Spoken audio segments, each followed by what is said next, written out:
ఉన్న బంగారాన్ని విడిపించి ఆ రోజు ఆన్లైన్ రేటుకే మేము కొంటాం. Sharma gold company.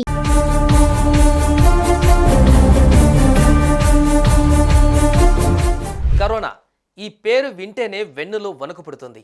ఈ మహమ్మారి ప్రపంచ మానవాళిని అతలాకుతలం చేసి కన్నవాళ్లను కట్టుకున్న వాళ్ళను కూడా దూరం చేసింది.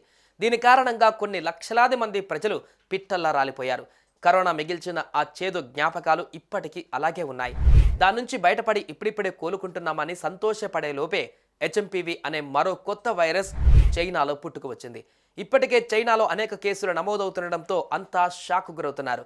ఈ క్రమంలోనే హెచ్ఎంపీవీ వైరస్ తరుముకొస్తూ తాజాగా భారత్లోకి కూడా ఎంటర్ అయింది.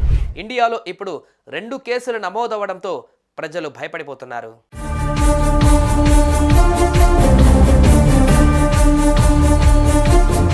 హ్యూమన్ మెటానిమో వైరస్ మెల్లమెల్లగా చైనాలో వ్యాప్తి చెందుతూ వస్తుంది.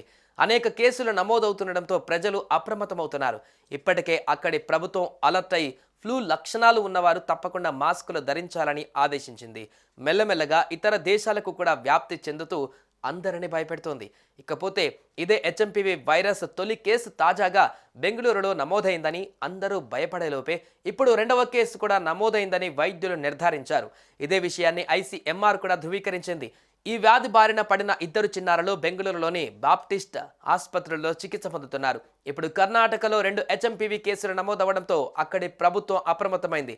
ఈ మేరకు వైద్య ఆరోగ్య శాఖ తాజాగా మార్గదర్శకాలు జారీ చేసింది.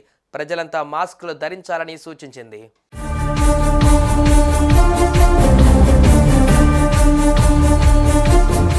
హెచ్ఎంపీవీ వైరస్ వేళ తెలంగాణ ప్రభుత్వం అలర్ట్ అయి ఇటీవల కొన్ని మార్గదర్శకాలను విడుదల చేసింది.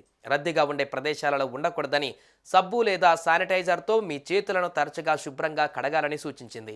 ఇంతేకాకుండా బహిరంగ ప్రదేశాలలో ఉమ్మివేయడం, అనారోగ్యంగా ఉన్న వ్యక్తుల దగ్గరికి వెళ్లడం వంటివి చేయకూడదంటూ సూచించింది.